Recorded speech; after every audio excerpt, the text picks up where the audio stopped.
الحمد لله وحده والصلاة والسلام على من لا نبي بعده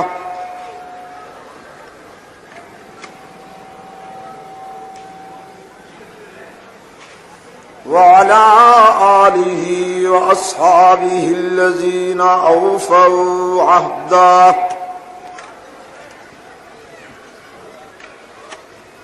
الذين هم مفاتيح الرحمة ومصابيح الغرر. أعوذ بالله من الشيطان الرجيم. بسم الله الرحمن الرحيم.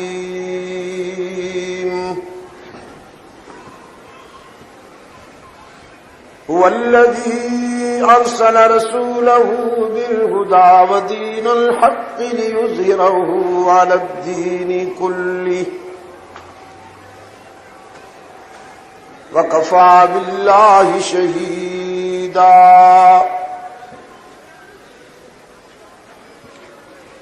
محمد رسول الله والذين معه أشداء على الكفار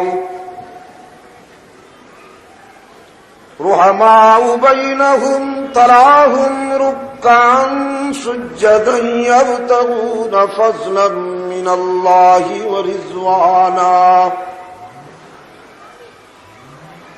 سيماهم في وجوههم من أثر السجود ذلك مثلهم في التوراة ومثلهم في الإنجيل.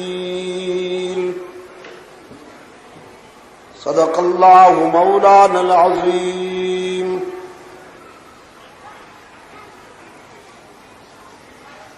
ارباب علم و دانش، محترم بزرگوں اور عزیز دوستوں،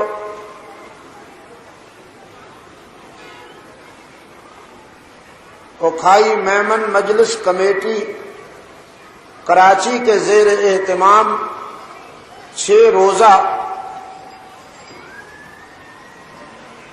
داماد عالی و فرزند عالی کانفرنس کا یہ 6واں اور اختتامی اجلاس ہے جو 16 ستمبر 1986 کو یہاں میمن سوسائٹی کراچی میں انعقاد پذیر ہے، اور ہم سب دعوت و تبلیغ کی نسبت سے یہاں جمع ہیں۔ گزشتہ 2 راتوں کی طویل نشستوں میں تفصیلی باتیں ہو چکی ہیں۔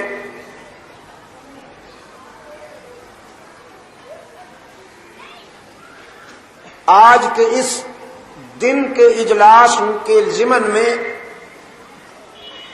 میری رائے یہ تھی کہ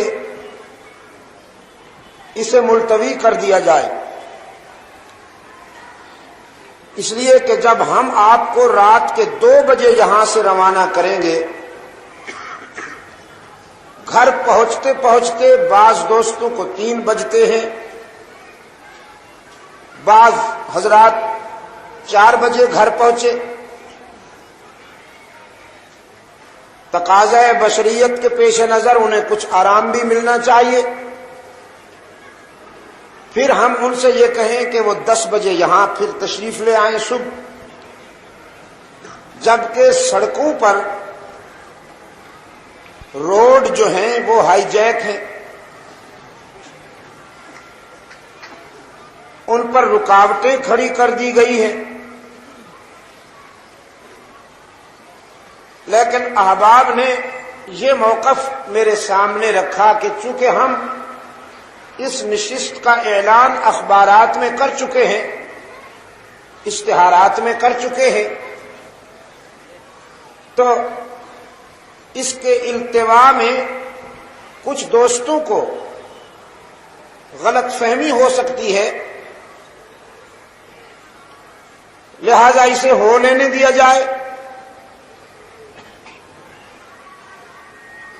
بحمد اللہ تعالی یہ نشست بھی ہو رہی ہے، اور آپ حضرات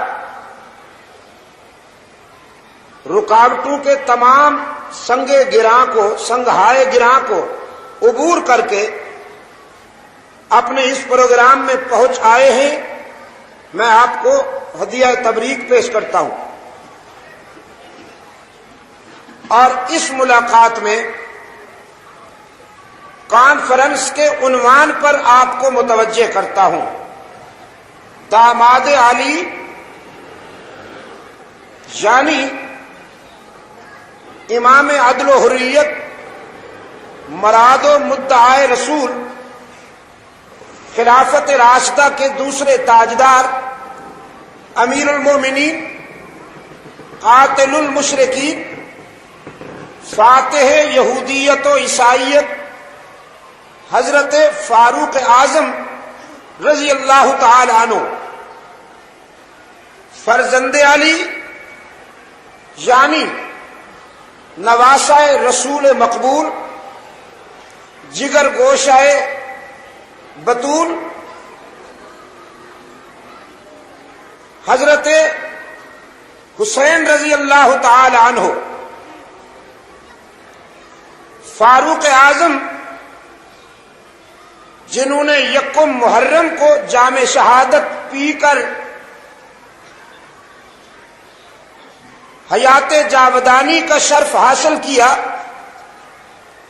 اور حضرت حسین رضی اللہ تعالی عنہ جنہوں نے 10 محرم الحرام کو جام شہادت پی کر کبھی نہ ختم ہونے والی زندگی حاصل کر لی۔ ہمیں اپنے شاندار ماضی کے حوالے سے جب اسلام کے ان تابندہ کرداروں کا تذکرہ کرنا ہوتا ہے تو جیسا کہ میں پہلے بھی عرض کر چکا ہوں، فخریہ انداز میں سر اونچا کر کے، اس لیے کہ ان سب حضرات نے شہدائے بدر سے لے کر اسلامی غزوات و سرایا میں جانوں کا نذرانہ پیش کرنے والے تمام شہیدوں تک جن کرداروں نے بھی ایثار کا راستہ اپنایا، انہوں نے راہ حق میں سر کٹا کر ملت کا سر اونچا کیا۔ اگر ملت احسان فراموش نہیں ہے، اپنے محسنین کو پہچانتی ہے، تو ان کی یاد فخریہ انداز میں منائے گی، تاکہ عشق و محبت پر چلنے والے قیامت تک قافلے چلتے رہیں۔ داماد علی سیدنا فاروق اعظم اور فرزند علی سیدنا حسین رضی اللہ تعالی عنہ آپس میں اس طرح لازم و ملزوم ہیں جس طرح کے جسم اور جان۔ ایک چھوٹا سا میں آپ کو انداز دور فاروقی میں سے عرض کرتے ہوئے آگے بڑھوں گا کہ جب یزدگرد کے غرور پر فاروقی جلالت نے ضرب کاری لگائی اور ایرانی شہنشاہیت کے پرخچے اڑے اور ایرانی مجوسی بادشاہ کی اہل خاندان جو زندہ بچ گئے تھے جنگی قیدی بن کر بارگاہ خلافت میں لائے گئے، تو جنگی قیدیوں میں آنے والوں میں یزدگرد کی بیٹی بھی تھی، شہر بانو اطلاع عرض ہے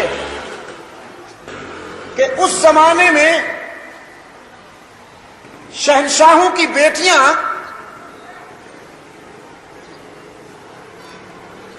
باآبرو ہوا کرتی تھیں،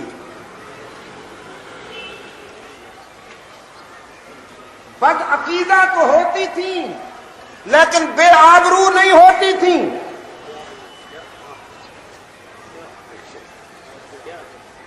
یہ بات میں اس لیے کہہ رہا ہوں کہ عصر حاضر کا نوجوان کہیں یہ سوچنے لگے کہ شہنشاہ کی بیٹی سے جب شادی ہوئی تو عفت کا جوہر تو ہوگا نہیں، مگر یہ بات میں تاریخ کی صداقتوں کو گواہ بنا کر کہنا چاہ رہا ہوں۔ آج بھی چلے جائیے، کل کی بات ہے، مغل تاجداروں کے زوال سے پہلے مغل بادشاہوں کی بیٹیاں بے شک شاہی گھرانے میں زندگی گزارتی تھیں، لیکن وہ قلعے آج بھی گواہی دے رہے ہیں کہ ان کی ردائے عفت محفوظ رہا کرتی تھی، آسمان کے ستارے بھی ان کے سر کی برہنگی کو نہیں دیکھ پاتے تھے۔ یہ تو بازار کے لفنگے ہیں جنہوں نے زینب بنت علی کا سر ننگا ثابت کرنے کے لیے ایڑی چوٹی کا زور لگا رکھا ہے۔ یہ بازار کے لفنگے ہیں، یہ رائٹر پروفیشنل ہیں، یہ مورخ سبائی لابی کے ایجنٹ ہیں جو زینب کا سر برہنہ بتاتے ہیں۔ ہم تاریخی حوالوں کی یلغار کا سامنا کر کے اس پوری تاریخ کو دیوار پہ نہیں گٹر میں پھینکتے ہیں۔ جو بنت علی کا سر برہنہ بتاتی ہے، اس ضمن میں ہم آنکھیں بند کر کے ایمان کی روشنی میں فیصلہ کرتے ہیں کہ قیامت آ سکتی ہے، لیکن علی کی بیٹی سر برہنہ ہو کر کبھی غیر محرم کے سامنے نہیں آ سکتی۔ نعرہ تکبیر، شان صحابہ، شان صحابہ۔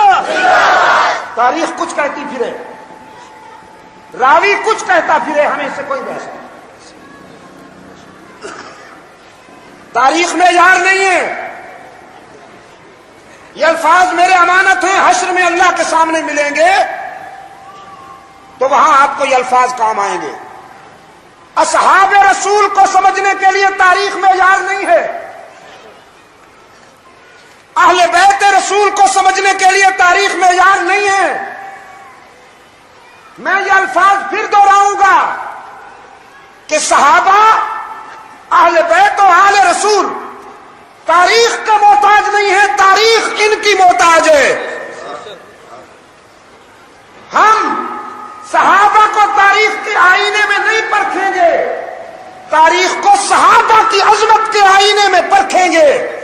جو تاریخ ان کی عظمت سے اتفاق کرے گی ہم اسے ایکسپٹ کریں گے، جو تاریخ ان کی عظمت کی نفی کرے گی تاریخ کا انکار کریں گے، لیکن صحابہ و اہل بیت کی عظمت کا اقرار کریں گے۔ عقیدے کی بات، بادشاہوں کی بیٹیاں باعفت ہوا کرتی تھیں، وہ وی سی آر اور بی پی کی ڈسی ہوئی نہیں ہوتی تھی، ان کا ذوق بازاری نہیں ہوتا تھا۔ ہائے ہائے ہائے، ان کا ذوق بازاری نہیں ہوا کرتا تھا۔ بخدا بادشاہوں کے اونچے محلات میں رہنے والی بیٹیاں باعفت ہوا کرتی تھیں۔ شہربانوں جنگی قیدی بن کر آئی تھی، فاروق اعظم رضی اللہ تعالی عنہ نے اسے دیکھ کر فرمایا اس کا نکاح کس سے کروں؟ فاروق اعظم رضی اللہ تعالی عنہ کا بیٹا بھی بیٹھا تھا. حاضرین میں سے کسی نے اشارہ کیا کہ آپ کا بیٹا اس کے لیے موضوع ہے. امیر المومنین، لیکن جانتے ہو فاروق اعظم نے کیا کہا؟ بادشاہ کی بیٹی ہے، اس نے ثروت و تمول و دولت کی رنگینیاں دیکھی ہیں، اس نے شاہی دیکھی ہے، میں چاہتا ہوں ذرا درویشی کا مشاہدہ بھی کر لے. میرا بھتیجا حسین کہاں ہے؟ حسین رضی اللہ تعالیٰ عنہ سامنے آئے، حسین کو قریب بلا کے ماتھا چوما، پھر اپنے بیٹے کی طرف دیکھا، فرمانے لگے بیٹا تو بھی مجھے بہت عزیز ہے، لیکن حسین کے باپ جیسا تیرا باپ نہیں. یہ سچی برادری تھی، یہ سچی محبت تھی. کبھی علی فاروق اعظم کے ضمن میں بچ بچ جاتے ہیں، کبھی عمر علی کے ضمن میں بچ بچ جاتے ہیں. کبھی فاروق کہتے ہیں لولا علی لہلک عمر، اگر علی میرا مشیر نہ ہوتا تو عمر ہلاک ہو جاتا.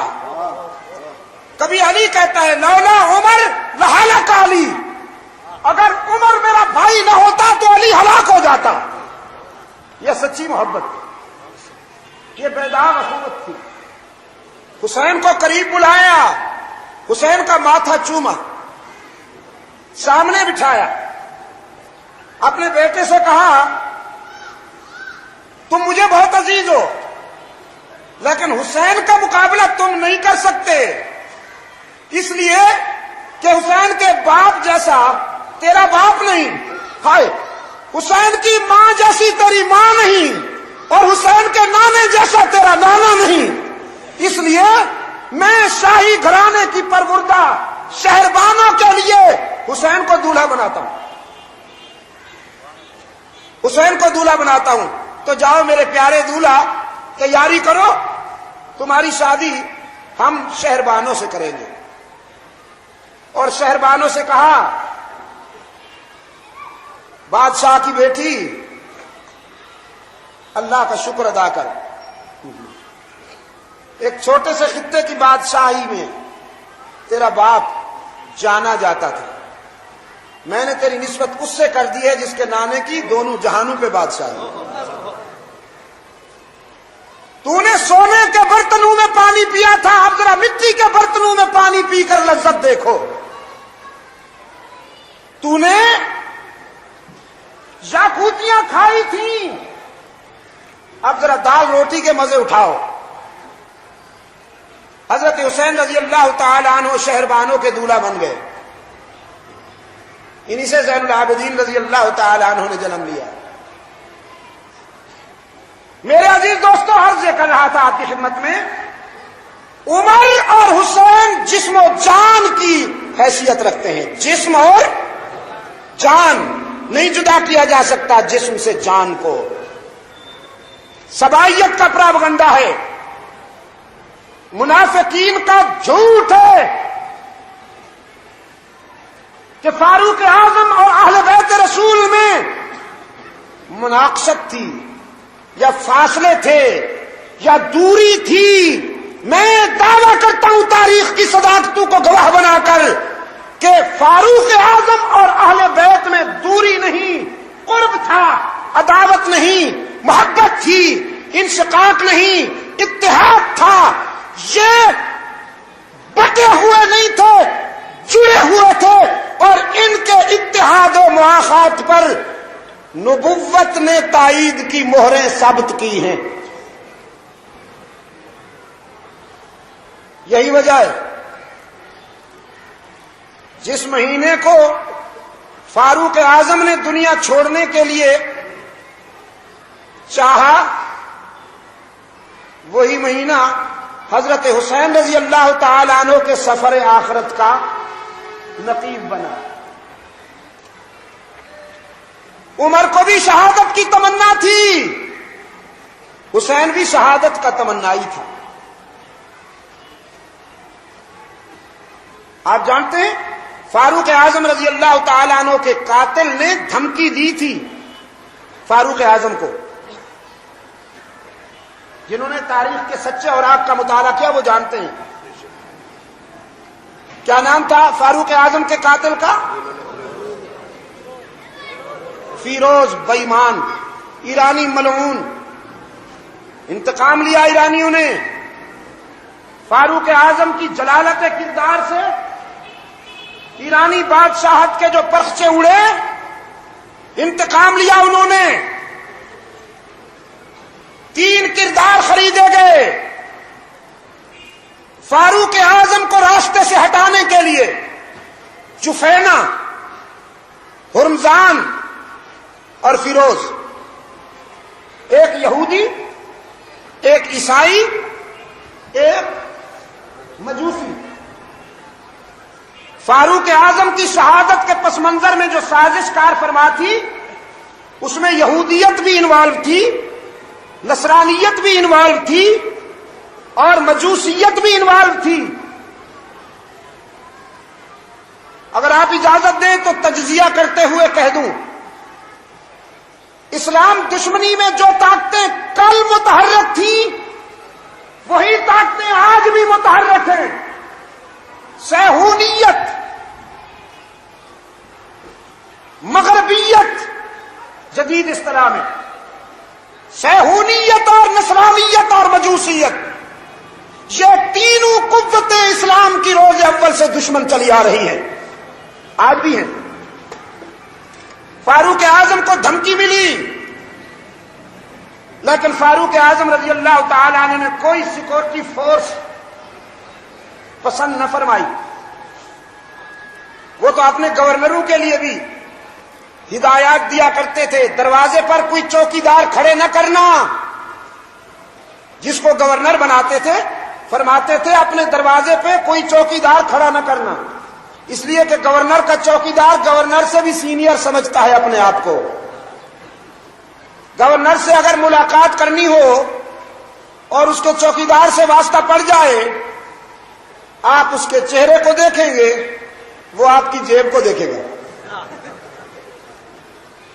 بھوکے گدی نشین کی طرح،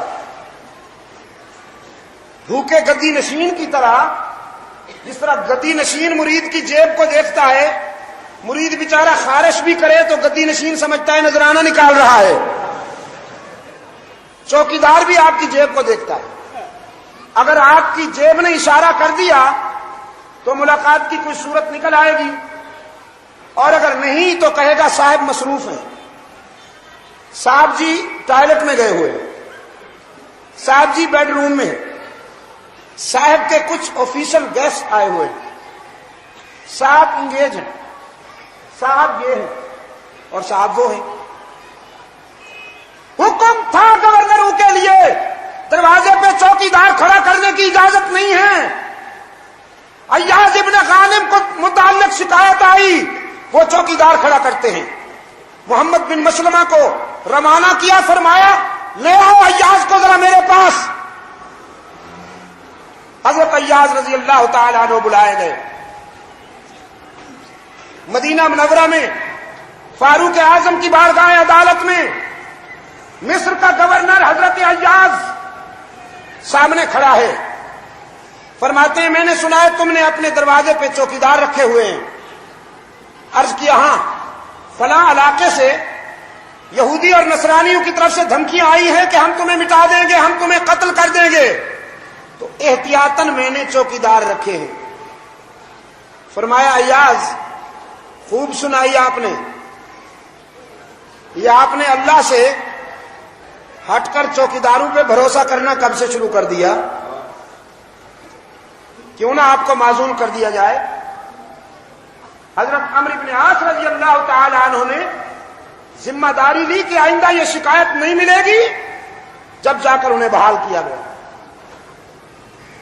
اگرچہ قاتلوں نے دھمکی دے دی تھی لیکن فاروق اعظم رضی اللہ تعالی عنہ اللہ کے بھروسے پر معمولات میں مصروف رہے. زیادہ سے زیادہ قاتل جان لے سکتے تھے نا، اور جان دینا فاروق اعظم کی منزل تھی. جب اسی کو جان دینی ہے تو پھر پرواہ نہ کر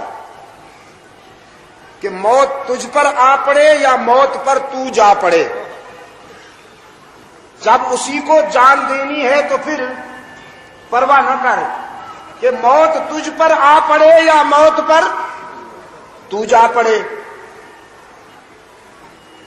فاروق اعظم رضی اللہ تعالیٰ عنہ نماز صبح کے لیے مسجد نبوی تشریف لائے اور قاتل زہر میں بجھا ہوا خنجر لے کر انتظار میں بیٹھا ہے. جو ہی نماز شروع ہوئی گھات سے نکلا اور فاروق اعظم رضی اللہ تعالی عنہ پر اس نے خنجر کے وار کیے.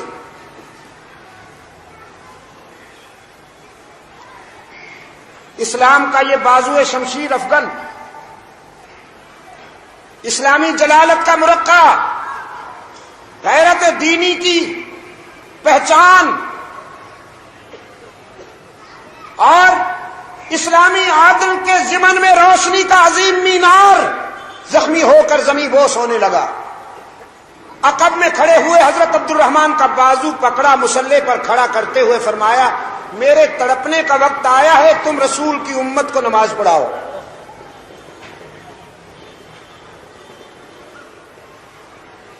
آسمان کی آنکھیں ترس گئی ہیں ان نمازیوں کو دیکھنے کے لیے کہ جو اتنے بڑے حادثے کے باوجود صفیں نہیں توڑتے. قاتل نے بھاگنا چاہا کہ صفوں سے کوئی راستہ مل جائے نکل بھاگوں،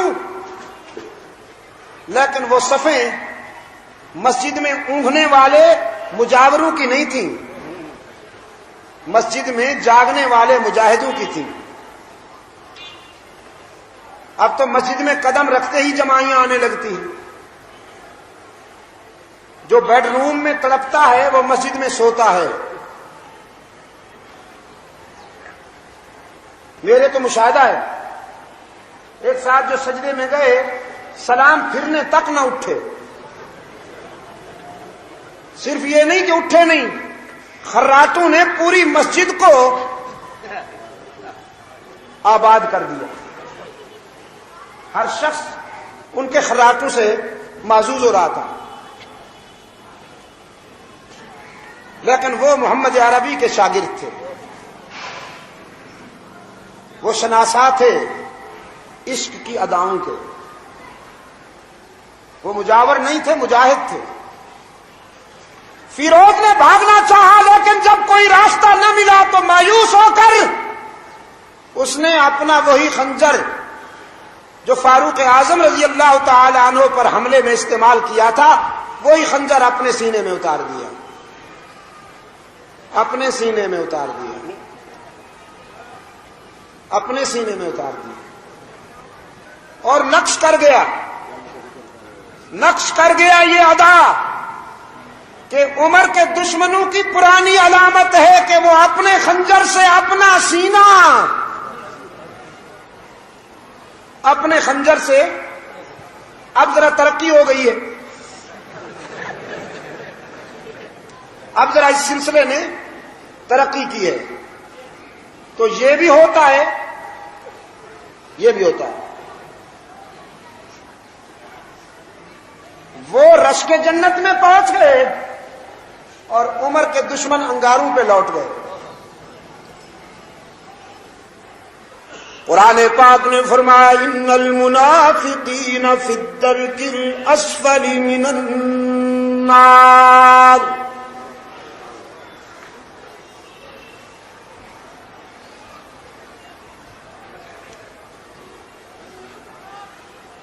اہل ایمان کے لیے، رحمت للعالمین کے سچے وفاداروں کے لیے قرآن کا اعلان ہے یوم لا یخزی اللہ النبی والذین آمنوا معہ نورهم یسعی بین ایدیہم وبایمانہم ابراہیم علیہ السلام نے تو اللہ سے دعا مانگی تھی، لا تخزنی یوم یبعثون یوم لا ينفع مال ولا بنون الا من اتى اللہ بقلب سلیم۔ اے اللہ، جس دن نہ مال کام آئے گا نہ اولاد کام آئے گی، جس دن دنیا کے سارے رشتے ناکارہ ہو جائیں گے، اس دن مجھے رسوائی سے بچا لینا۔ ابراہیم علیہ السلام التجا کر رہے ہیں، اور رب العالمین نے اپنے محبوب کے لیے از خود اعلان کیا، یوم لا یخزی اللہ النبی والذین آمنوا معہ۔ وہ دن یعنی حشر کا دن کہ جس روز رب العالمین اپنے پیغمبر کا کبھی سر نیچا نہیں ہونے دے گا، اور نبی کے وفاداروں کا بھی سر نیچا نہیں ہونے دے گا۔ میرا محبوب بھی سر بلند، اس کے رضاکار بھی سر بلند۔ وہ حشر میں یوں نظر آئیں گے کہ ان کے آگے نور، ان کے دائیں نور، ان کے بائیں نور، ہر طرف سے تجلیات کی ہماہمی ہوگی، اور محمد کے رضاکاروں کا عاشقانہ سفر ہوگا۔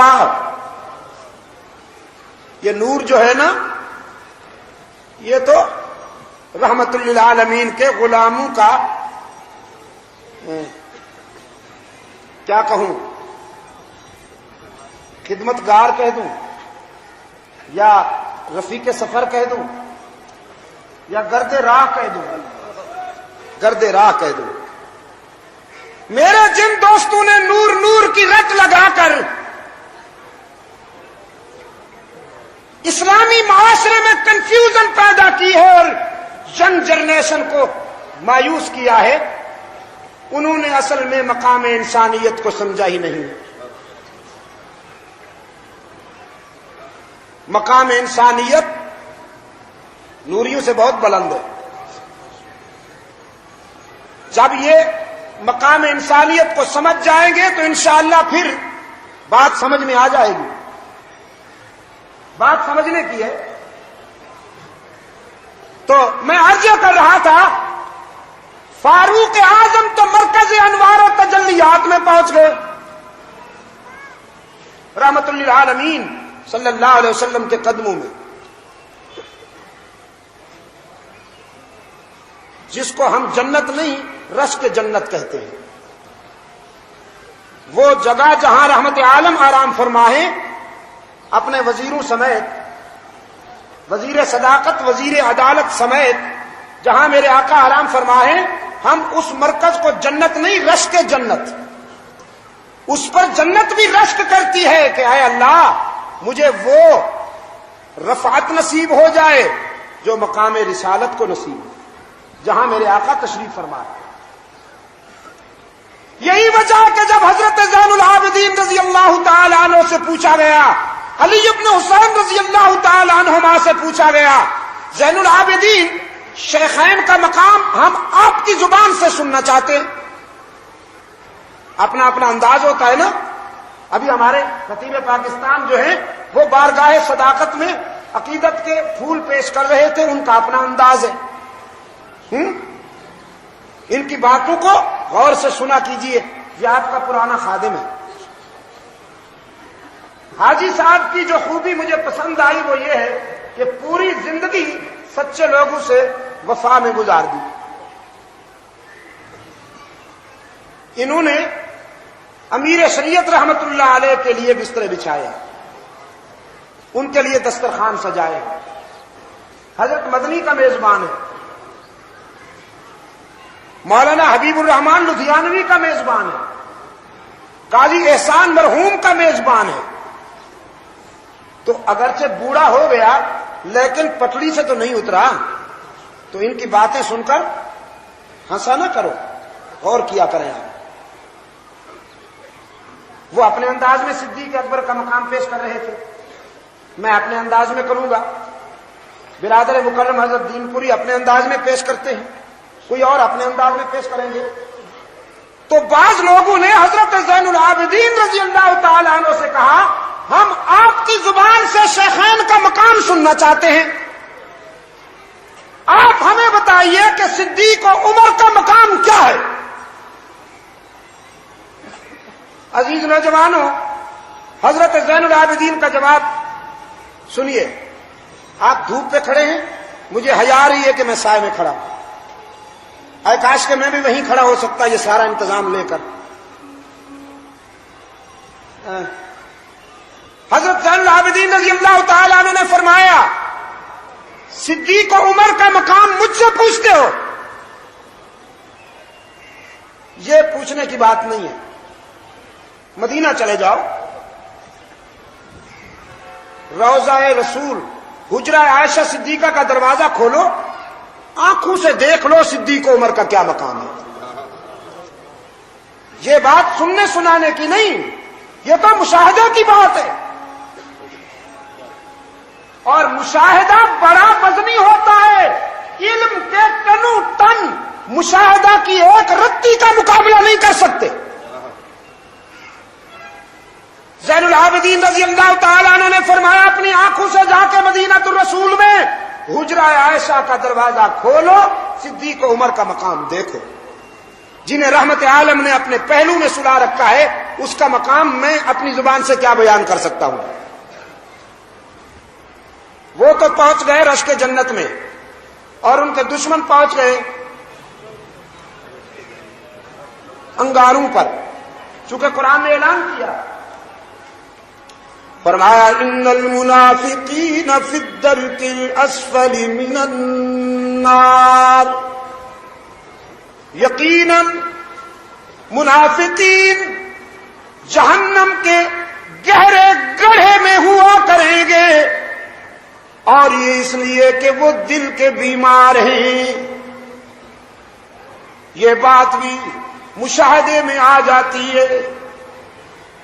گڑھے کھودے جاتے ہیں، ان میں انگارے بھرے جاتے ہیں کہ نہیں. مظلوم کا خون آسانی سے نہیں پچتا، بولتا ہے خون تو دھواں اڑ جاتا ہے فضاؤں میں، اور خون جم جاتا ہے دھرتی کے سینے پر، وہ اڑتا نہیں جمتا ہے. ظلم پھر ظلم ہے، اٹھتا ہے تو اڑ جاتا ہے. ظلم پھر ظلم ہے، اٹھتا ہے تو اڑ جاتا ہے. خون پھر خون ہے، بہتا ہے تو جم جاتا ہے. گڑھے کھودے جاتے ہیں، انگاروں سے انہیں بھرا جاتا ہے، اور پھر دل کے بیمار وہ ازلی بد نصیب ان انگاروں پر رقص کرتے ہوئے نظر آتے ہیں کہ نہیں.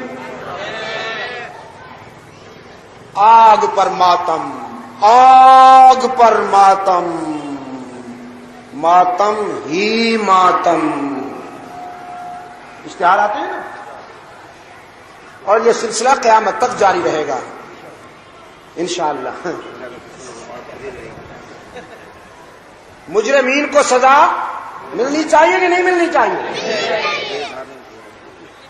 صحابہ کرام پر بد زبانی کرنے والوں کو سزا ملنی چاہیے کہ نہیں ملنی چاہیے؟ جس سینے میں بغض صحابہ ہو، جس سینے میں بغض عائشہ صدیقہ ہو، اس سینے پر مار پڑنی چاہیے کہ نہیں؟ ایک طرف سے یا دونوں طرف سے؟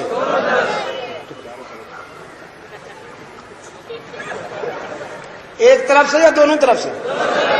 دونوں طرف سے. فاروق اعظم رضی اللہ تعالیٰ عنہ گھائل ہو کر لائے گئے. نماز کے بعد فرزندان اسلام اردا گرد جمع ہیں. فاروق اعظم رضی اللہ تعالیٰ عنہ نے پوچھا کون ہے میرا قاتل؟ بتایا گیا فیروز ایرانی. فیروز کا نام سنتے ہی اونچی آواز سے فرمایا الحمدللہ. اتنی اونچی آواز سے کہا کہ مسلمان ایک دوسرے سے گلے مل مل کر مبارکباد دینے لگے کہ الحمدللہ امیر المومنین کی طبیعت ٹھیک ہو رہی ہے، بچ جائیں گے. اتنی اونچی آواز سے الحمدللہ کہا. آنکھوں میں آنسو تھے لیکن لوگ ایک دوسرے کو گلے لگا کر مبارکباد دے رہے تھے کہ الحمدللہ زخم اتنا گہرا نہیں ہے. فرمایا اللہ سے شہادت مانگی تھی، اللہم ارزقنی شہادتا فی سبیلک، اللہم ارزقنی شہادتا فی سبیلک. اے اللہ اپنے راستے میں شہادت کی موت عطا کر. وجعل موتی فی بلد حبیبک، اور موت بھی اپنے محبوب کے شہر میں عطا کر، مدینہ میں عطا کر. اللہ کا شکر ادا کیا. کافر کے ہاتھوں سے، مجوسی کے ہاتھوں سے مارا جا رہا ہوں، شہادت نصیب ہو گئی. اپنے بیٹے کو بلائے، فرمایا لخت جگر ام المومنین کے پاس جاؤ، سیدہ عائشہ کے پاس جاؤ رضی اللہ تعالی عنہ، اور جا کر عرض کرو تیرے بیٹے کی آرزو ہے کہ رحمت للعالمین کے قدموں میں بسیرا کر لوں، لیکن یہ چونکہ آپ کا حجرہ ہے، روضہ اطہر جو ہے یہ سیدہ عائشہ کا حجرہ رضی اللہ تعالی عنہا، میری یہ آرزو اس وقت تک پوری نہیں ہو سکتی جب تک آپ اجازت نہ دیں. حضرت عبداللہ ابن عمر رضی اللہ تعالی عنہما سیدہ عائشہ کی خدمت میں آئے، آنسو میں ڈوب گئی تھی ام المومنین، فرط حزن و ملال میں شدید متاثر بیٹھی تھی. پوچھا کیا حال ہے میرے عمر کا؟ میرے عمر کا کیا حال ہے؟ میرا وہ بیٹا جس نے دکھ کے زمانہ میں میری وکالت کی تھی، جب منافقین نے سیدہ عائشہ پر بدزبانی کی، الزام تراشی کی، رحمت عالم صلی اللہ علیہ وسلم نے صحابہ سے مشورہ لیا. ایک طرف سے آواز آئی تھی اللہ کے رسول اگر آپ زیادہ کبیدہ خاطر ہیں تو نبی کو بیویوں کی کمی تو نہیں،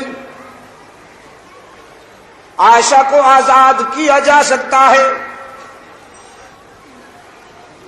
یہ سنتے ہی فاروق اعظم رضی اللہ تعالیٰ عنہ کھڑے ہو گئے، آنسو برس رہے تھے. عرض کیا اللہ کے رسول یہ فیصلہ تو بالکل انتہائی ہے، پہلے میرے سوال کا جواب مرحمت فرمائیے، بس اتنا بتائیے کہ عائشہ کو آپ کی رفیقہ حیات بنانے والا کون ہے، یہ رشتہ کس نے منتخب کیا؟ رسول اکرم صلی اللہ علیہ وسلم کی انگلی آسمان کی طرف اٹھ گئی. انتخاب تو عرش بری کا ہے. فاروق اعظم کی تلوار نیام سے نکل آئی. عرض کیا اللہ کے رسول سیدہ عائشہ پر بدزبانی کرنے والوں سے تو میری تلوار نمٹ لے گی، عائشہ کو آپ کے گھر سے نکالنے کا اختیار بھی اسی ذات کو ہے جس نے سوچ سمجھ کر اس عفیفہ کو آپ کے خانوادہ اقدس میں بھیجا تھا.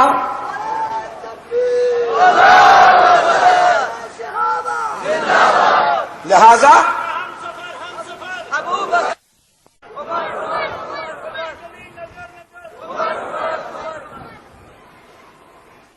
ذکر کرو نقشبندی حضرات کی طرح ذکر کرو، عمر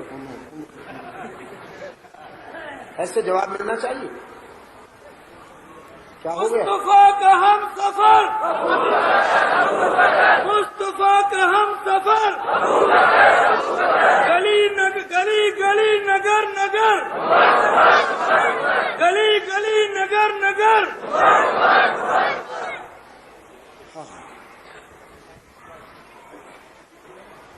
رحمت عالم صلی اللہ علیہ وسلم کا غنچہ دل شگفتہ ہو گیا، چہرہ فرط مسرت میں تمتما اٹھا. حبیب کبریا صلی اللہ علیہ وسلم کی آنکھوں سے راحت و مسرت کی روشنی ہویدا ہو گئی. فرمایا ابن خطاب جزاک اللہ، تو نے تو میرے دل کی بات کر دی. بس جاؤ، اب میں بھی اس کے فیصلے کا منتظر ہوں، تم بھی اسی کے فیصلے کا انتظار کرو. اور پھر اللہ کا فیصلہ وہی ہوا تھا جو فاروق اعظم کے جذبات تھے. فرمایا الخبیثات للخبیثین والخبیثون للخبیثات والطیبات للطیبین والطیبون للطیبات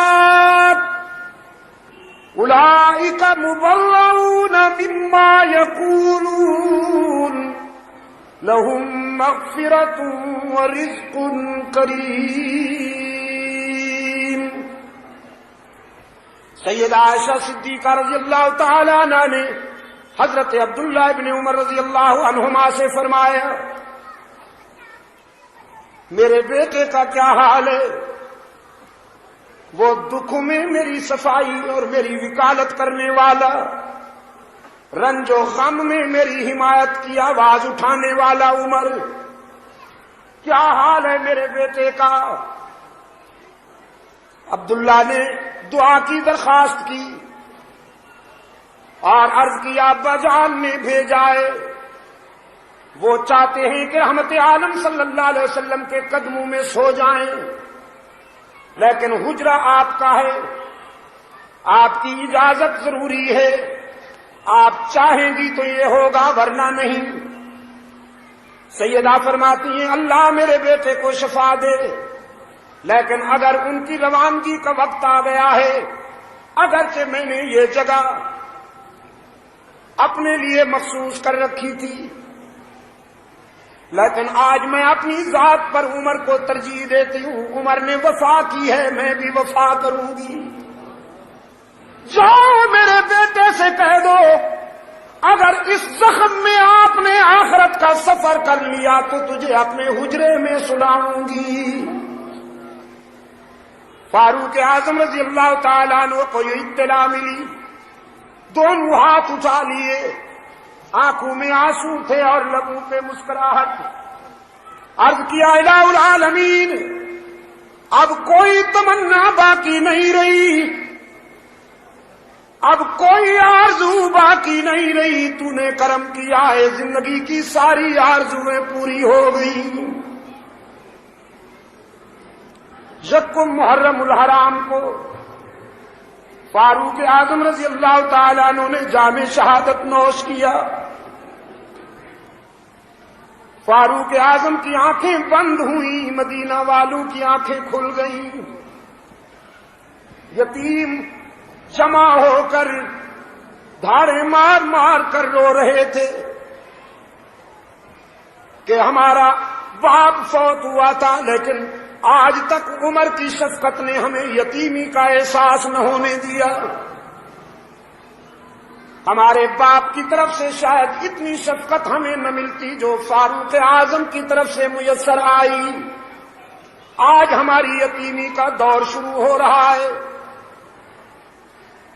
بیوائیں رو رہی تھی، ہمارے برتنوں میں رات کی تاریکی میں پانی بھرنے والا چلا گیا،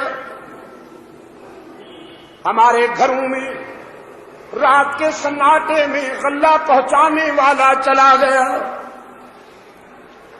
خوشی کے موقع پر ہمیں یاد کرنے والا اور دکھوں میں ہمارا مداوا کرنے والا عمر چلا گیا. مدینہ سے دور جنگل میں ایک صحرا میں چرواہے کی چیخ نکل گئی.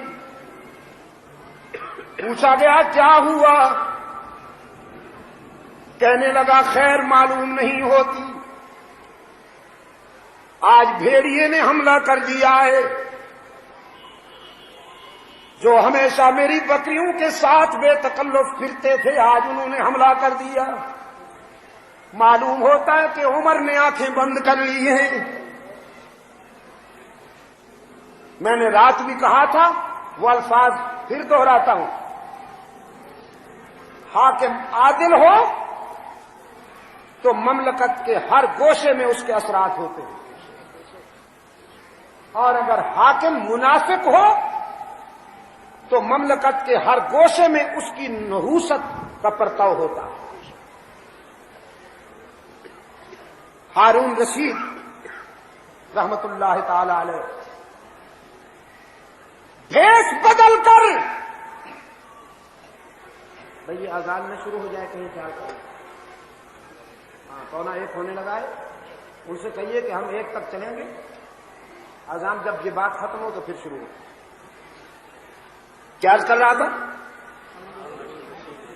ایک بھیس بدل کر وہ ایک باغ میں پہنچے لوگوں کے تاثرات معلوم کرنے کے لیے کہ لوگوں کی رائے کیا ہے میرے متعلق. انار کے ایک باغ میں پہنچے. مالی سے کہا پیاس لگی ہے، مسافر ہوں، پانی پلاؤ گے؟ اس نے کہا کیوں نہیں پلاؤں گا. سامنے کے درخت سے انار توڑ کے لایا اور پیالے میں انار کو نچوڑا تو پیالہ بھر گیا جوس سے. انار کے پانی سے پیالہ بھر گیا. پیش کیا، نوش فرمائیے. جب انہوں نے نوش کیا تو وہ بڑا شیریں، بڑا لذیذ. کہنے لگے اتنا اچھا باغ اور اس کے اتنے اچھے فروٹ، ایک انار سے پیالہ بھر گیا. یہ تو ہمارے پاس ہونا چاہیے. ہمارے پاس بڑے بڑے معزز مہمان آتے ہیں شاہی مہمان خانے میں، ان کی میزبانی میں یہ پھل کام آنا چاہیے. یہ تو غریب سا مالی ہے، اس سے لے لینا چاہیے یہ باغ. ارادہ کر لیا کہ ہم یہ باغ اس سے لے لیں گے. تھوڑی دیر کے بعد کہا ایک انار اور لاؤ. لیکن اس دوران پوچھا تمہارا بادشاہ کیسا ہے، تم اس کے متعلق کیا خیال رکھتے ہو؟ مالی کہنے لگا الحمدللہ بہت اچھا ہے، عدل کرتا ہے، انصاف کرتا ہے، اللہ اور اس کے بندوں کے حقوق کی ادائیگی میں کوشاں رہتا ہے. اللہ کا بڑا کرم ہے، ہم اس کی درازی عمر کے لیے دعا کرتے ہیں. فرمایا اچھا تو پھر ذرا ایک پیالہ اور پلا دو انار کے پانی کا. وہ مالی گیا اسی درخت سے انار توڑ کے لایا. جب پیالے میں نچوڑا تو چند قطرے نکلے، بس چونک گیا. بوجھل قدموں سے جا کے ایک اور انار توڑ لایا، اس کو نچوڑا تو چند قطرے. پھر بوجھل قدموں سے تیسرا انار توڑ کے لایا، اس کو نچوڑا تو چند قطرے. انا للہ و انا الیہ راجعون پڑھا. ہارون نے پوچھا خیریت؟ کہنے لگا معلوم ہوتا ہے کہ ہمارے بادشاہ نے ظلم کا ارادہ کر لیا ہے، جس کی وجہ سے اللہ نے ان پھلوں سے برکت اٹھا لی، ورنہ میں اسی درخت سے توڑ کر یہ لایا ہوں جس سے پہلے ایک انار توڑ کر لایا تھا تو پورا پیالہ بھر گیا تھا. اب 3 انار لایا ہوں، ایک گھونٹ بھی جوس کا نہیں نکلا ہے. معلوم ہوتا ہے کہ ہمارے بادشاہ نے ظلم کا ارادہ کر لیا. عزیز دوستو، جس ملک کے حکمران طوائفوں کو تمغے دیں، جس ملک کے حکمران طبلہ سرنگی بجانے والوں کو اعزازات عطا فرمائیں، میں پہلے بھی کہا کرتا ہوں، آج بھی دکھے ہوئے دل کے ساتھ آپ سے پوچھتا ہوں، یہ فلمی اداکار جو ہیں یہ قوم کے محسن ہیں یا قوم کے دشمن ہیں؟ ان کو اعزاز ملنا چاہیے یا جوتا لگنا چاہیے؟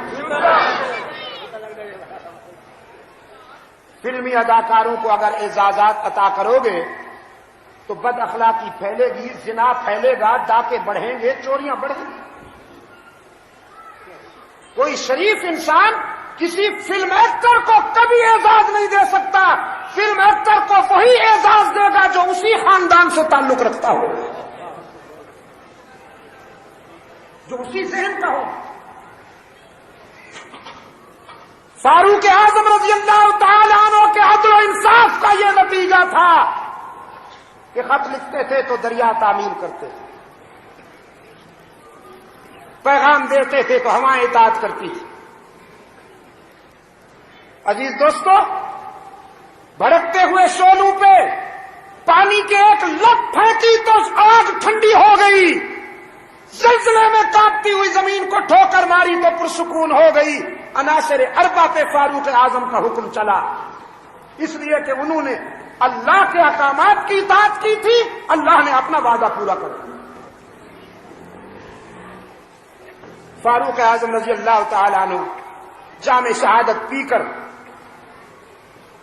خلد بری میں سو گئے. پھر سیدنا حضرت حسین رضی اللہ تعالی عنہ، اے کاش کے وقت بہت کم ہے،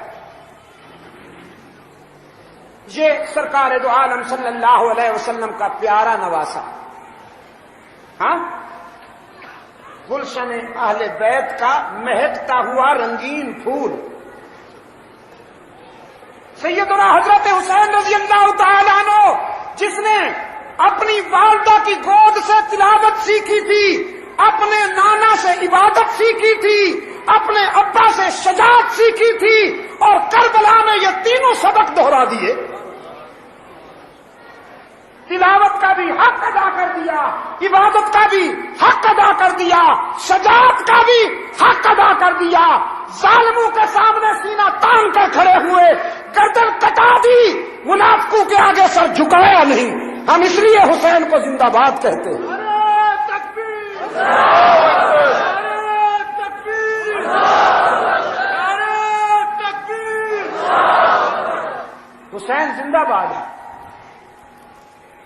حسین پر ملت اسلامیہ اسی طرح فخر کرتی ہے جس طرح عثمان ابن عفان پہ کرتی ہے. حسین کو دھوکے سے بلایا منافقوں نے. حسین کو بڑے رسیلے خط لکھے گئے، بڑے رسیلے. وہ خطوط اگر دیکھنے ہوں تو تاریخ کے صفحات پہ بکھرے ہوئے ہیں. تاریخ کہتی ہے، اور میں بات تاریخ کی کر رہا ہوں. کوفہ والوں نے خط لکھا، اینام است بسوء حسین، اینام است بسوء حسین از جانب شیعان کوفہ، از جانب شیعان علی، بیا بسوء ماں کے پیشوا مقتدا نداریں. یہ خط حسین ابن علی کی طرف کوفی شیعوں کی طرف سے لکھا جا رہا ہے. تشریف لائیے، ہم آپ کے سوا کسی کی اقتدا نہیں کرتے، ہم آپ کے سوا کسی کو پیشوا نہیں مانتے. فصلیں پک چکی ہیں، ہمارے جذبات آپ کے انتظار میں متلاطم ہیں. ہم آنکھیں فرش راہ کرنے کو تیار ہیں. مولا آئیے، ہم آپ کے اشارے پہ جانے دے دیں گے. آپ ہمیں جس پہاڑ سے فرمائیں گے ٹکرا جائیں گے، اور آپ کی قیادت میں ہم دین کا پرچم اونچا کریں گے. حضرت حسین رضی اللہ تعالی عنہ نے امت کو فتنے اور فساد سے بچانے کے لیے ایک گوشے میں جا کر وقت گزارنے کا فیصلہ کیا. ذمہ داری سے کہتا ہوں، نہ سیاسی محاربہ اور تصادم مقصود تھا، نہ اقتدار پہ قبضہ کرنا مقصود تھا. اگر سیاسی تصادم مقصود ہوتا تو وہاں جانے کے بجائے یہیں مدینہ میں امت حضرت حسین رضی اللہ تعالی عنہ کا ساتھ دینے کے لیے تیار تھی کہ نہیں تھی؟ آج ہم حضرت حسین رضی اللہ تعالی عنہ کی محبت کو جزو ایمان سمجھتے ہیں تو قرون اولیٰ کے مسلمان آل رسول سے محبت نہیں رکھتے تھے؟ تاریخ جھوٹ بولتی ہے کہ حسین اقتدار چاہتے تھے. تاریخ دجل و تلبیس سے کام لیتی ہے کہ حسین نے سیاسی تصادم کا راستہ اختیار کیا. بالکل نہیں. نہ حسین تصادم چاہتے تھے سیاسی اور نہ اقتدار پہ قبضہ کرنا چاہتے تھے. حسین صرف سچائی کی پاسداری میں اس امت کو فتنہ اور فساد سے بچانا چاہتے تھے. تشریف لے جانے کے لیے تیاری کی. دوستوں نے ایک بھائی ہیں حضرت محمد بن حنفیہ، حضرت علی رضی اللہ تعالیٰ عنہ کے بیٹے ہیں. انہوں نے مشورہ دیا کہ حسین یہ لوگ قابل اعتماد نہیں ہیں، انہوں نے ہمارے باپ کے ساتھ بے وفائی کی تھی، ان کے نعروں پر مت جائیے، یہ دوستی کے لبادے میں دشمنی کرنے کے عادی ہیں، ان پر اعتماد نہ کیجیے. شہید کربلا رضی اللہ تعالی عنہ نے فرمایا میں ارادہ کر چکا ہوں، اذا عزمت فتوکل علی اللہ پہ عمل کروں گا. جب ارادہ کر لیا ہے تو ہر سے بعد آباد. میں وہ شعر پھر دہراؤں گا جو تمہید میں پڑھا تھا، جب اسی کو جان دینی ہے تو پھر پرواہ نہ کر، موت تجھ پر آ پڑے یا موت پر تو جا پڑے. جس طرح داماد علی کے متعلق میں نے کہا تھا کہ بظاہر موت کی دھمکیاں دی جا رہی تھیں لیکن انہوں نے کوئی پرواہ نہیں کی. حسین کو بھی بظاہر حالات پرخطر نظر آ رہے تھے لیکن انہوں نے کوئی پرواہ نہیں کی تھی. زیادہ سے زیادہ منافق جان لے سکتے تھے نا، اور مجاہد کے لیے اللہ کے راہ میں جان دینا زندگی کی حقیقی منزل ہے. نعرہ تکبیر، شان صحابہ، عظمت صحابہ. میرے عزیز دوستو، شہید کربلا رضی اللہ تعالیٰ عنہ تشریف لائے. آپ کے چچیرے بھائی نے حضرت مسلم رضی اللہ تعالیٰ عنہ جو سفیر بن کر تشریف لائے تھے، سفارت اور رفاقت کا حق ادا کرتے ہوئے جان عزیز کا نذرانہ پیش کیا. کوفیوں نے غداری کی. یہ کبھی کسی سے وفا کر سکتے ہیں؟ ان سے کیا وفا کی امید؟ حضرت علی سے وفا نہ کی. حضرت علی رضی اللہ تعالیٰ عنہ کے ارد گرد جمع ہوئے کہ مولا ہم آپ کے ہیں، مولا ہم تیرے ہیں، ہم اور کسی کو نہیں مانتے، بس ہم آپ کے ہیں، ہم آپ کے ہیں مولا.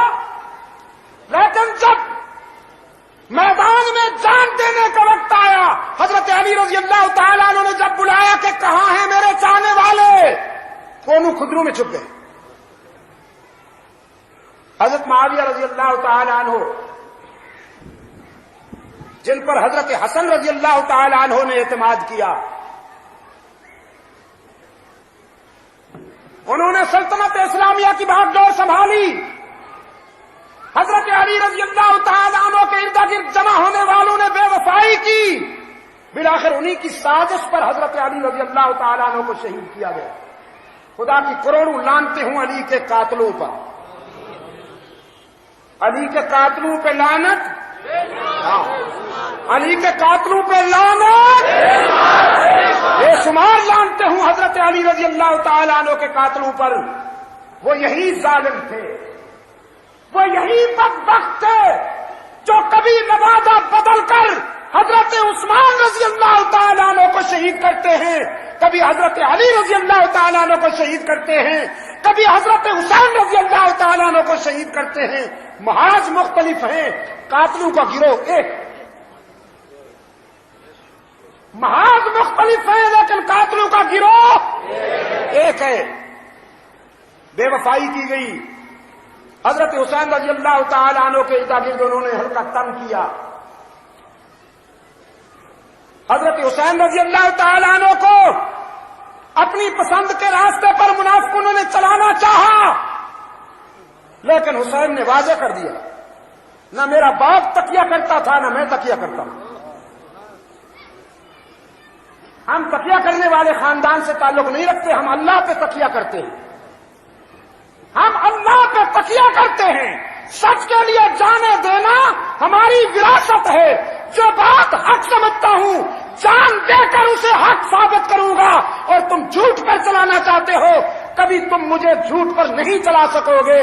تمہارے ترکش میں جتنے تیر ہیں چلا لو, تمہارے ہاتھوں میں جتنی تلواریں استعمال کر لو, حسین کٹ جائے گا لیکن موقف سے نہیں ہٹے گا. فرمایا اگر چاہو تو مجھے امیر وقت سے بات کرنے دو. امیر وقت سے بات کرنے دو, وہ میرا رشتہ دار ہے, میں اس سے معاملہ طے کر لیتا ہوں. ظاہر ہے بات اسی سے کی جاتی ہے جس کے لیے بات کرنے کی کوئی گنجائش نظر آئے. ببرک کارمل سے ہم نے آج تک بات نہیں کی اس لیے کہ گنجائش نظر نہیں آتی. کچھ لوگ کہتے ہیں نہیں کر لینی چاہیے, لیکن کچھ لوگوں کا موقف ہے کہ نہیں کریں گے, اس لیے کہ ببرک کارمل سے بات کرنا افغانستان میں اس کے اقتدار کو تسلیم کرنا ہے. ہم یہ کبھی نہیں کریں گے, ہر قربانی دیں گے, لیکن ببرک کارمل سے بات اس لیے نہیں کریں گے کہ ہم اس کے اقتدار کو تسلیم نہیں کرتے. سیدنا حسین رضی اللہ تعالیٰ عنہ نے فرمایا امیر وقت سے مجھے بات کرنے دو, میں اس سے بات کر لینا چاہتا ہوں. اس کا مطلب یہ ہے کہ بات چیت کی گنجائش تھی اور اسی کو ان کے بیٹے نے ثابت کر دیا. حضرت زین العابدین رضی اللہ تعالیٰ عنہ نے اپنے ابا جان کے موقف کے مطابق اس سے بات بھی کی, اس سے سمجھوتا بھی کیا اور پھر پرسکون رہ کر وقت بھی گزارا. آج سبائی لابی اب FIR چینج کرنے پر تلی ہوئی ہے.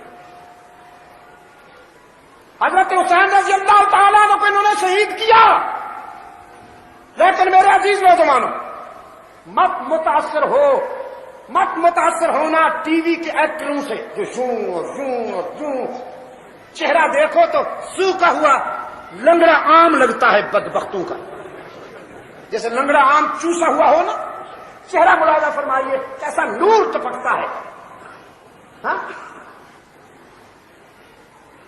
اور آنکھوں سے چوری ٹپکتی ہے. نبی کی بیٹیوں کو سرننگا بتاتے ہوئے ان ظالموں کو حیا نہیں آتی. نبی کی بیٹیوں کو ماتم کرتے ہوئے ظاہر کرتے ہوئے اس ملک میں جہاں رحمت عالم صلی اللہ علیہ وسلم کے غلاموں کی اکثریت ہے, اس ملک کے ریڈیو ٹی وی پر یہ بازار کی جنس حضرت سکینہ اور حضرت زینب کا سر برہنہ ثابت کرتی ہے. میں آپ سے پوچھتا ہوں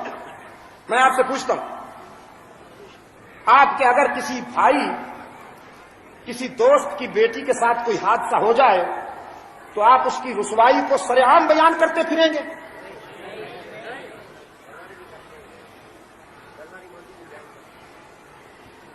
کیا کہا تو نے؟ اونچا کہو نا. ہاں,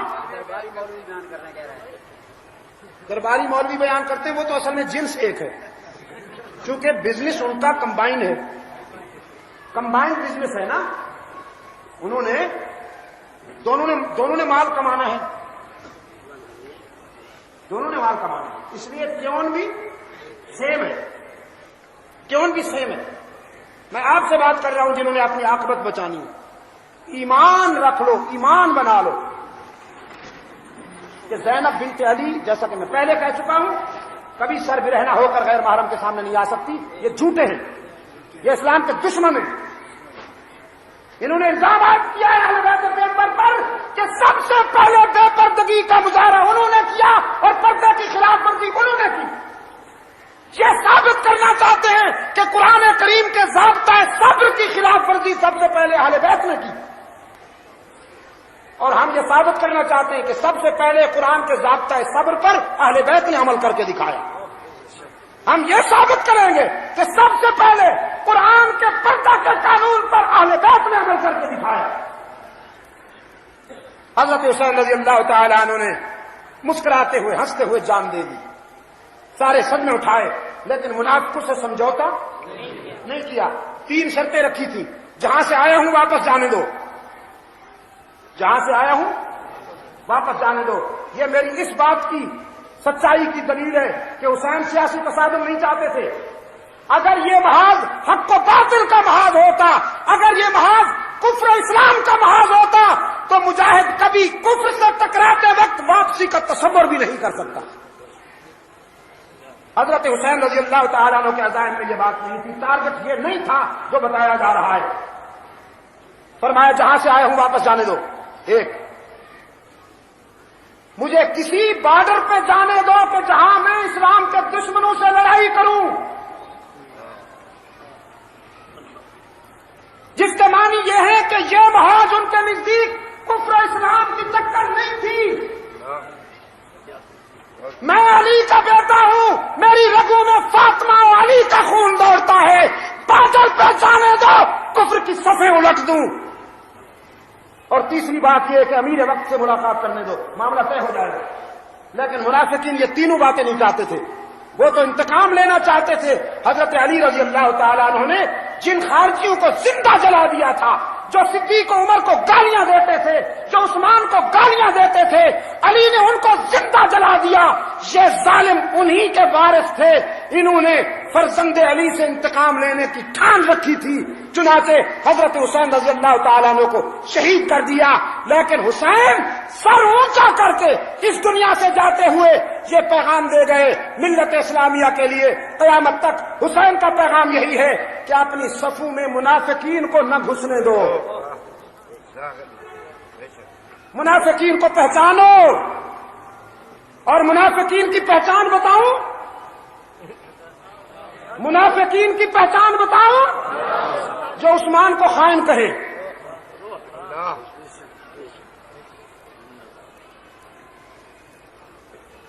شاید اگلی ملاقات حشر میں ہو. لیکن یار میں ویسے ہر بات جب اسٹیج پر بیان کرتا ہوں تو یہ سوچ کر کے شاید میری زندگی کی آخری تقریر ہے.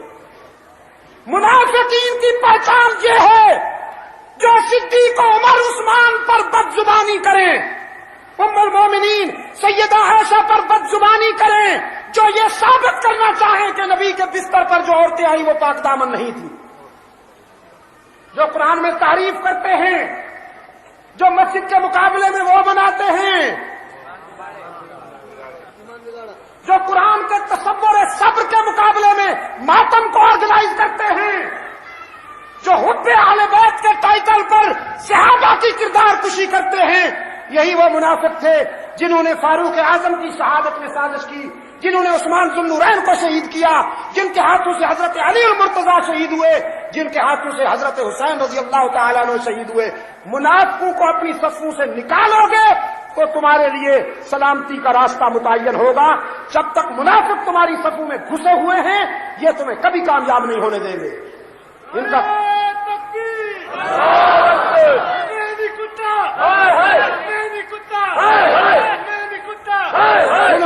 سنو میری بات. ان کا کام آگ لگانا ہے، آگ بجھانا نہیں ہے.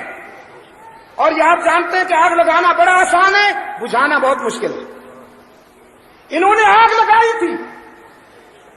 انہوں نے سن 35 ہجری میں ملت اسلامیہ کے گھر میں آگ لگائی تھی جس میں حضرت عثمان جیسے بے ضرر انسان شہید ہو گئے. اس آگ کو بجھا رہے تھے حضرت علی المرتضیٰ رضی اللہ تعالیٰ عنہ. اس آگ کو بجھا رہے تھے حضرت معاویہ رضی اللہ تعالیٰ عنہما. یہ دونوں آگ بجھانے والے منافق آگ لگانے والے تھے. اللہ ہمیں ان روشن کرداروں پر عملاً چلنے کی توفیق عطا فرمائے. اللہم صلی علی سیدنا و مولانا. ہاں، میں نے رات بھی کہا تھا میرے خطبات جو انڈیا میں شائع ہوئے ہیں ان کا مطالعہ بہت مفید ہوگا نوجوانوں کے لیے. ان کا مطالعہ نوجوانوں کے لیے بہت ضروری اور مفید ہوگا. اپنی لائبریری میں اسے رکھیں، خود بھی مطالعہ کریں اور اپنے بچوں کو بھی اس کا مطالعہ کروائیں. یہ چند نسخے ہیں، انہیں ضرور لے کر جائیے. اور جیسا کہ میرے عزیز نے کہا، سپاہ فاروق اعظم کی تشکیل کے لیے نوجوان عزم کر لیں اور فاروق اعظم کے سپاہیوں میں اپنا نام شامل کروائے. رات آپ نے وعدہ کیا تھا، اس پر عمل کر کے دکھائیں. مجلس تحفظ حقوق اہل سنت کے بھی سپاہی بنے. اللہ آپ کا حامی و ناصر ہو. ہمارے ایک عزیز نوید السلام جو شیخ شیر عالم صاحب کے فرزند ہیں، ان کا کل آپریشن ہونے والا ہے. اللہ تعالیٰ ان کو صحت کاملہ نصیب فرمائے. مورخہ 16 ستمبر 1986 بمقام میمن سوسائٹی کراچی علامہ سید عبد المجید ندیم شاہ صاحب خطاب فرما رہے تھے. موضوع تھا داماد علی اور فرزند علی کانفرنس. تیار کردہ پاک ریکارڈنگ، پہلی منزل کریم سینٹر صدر کراچی. Phone number 5678 123.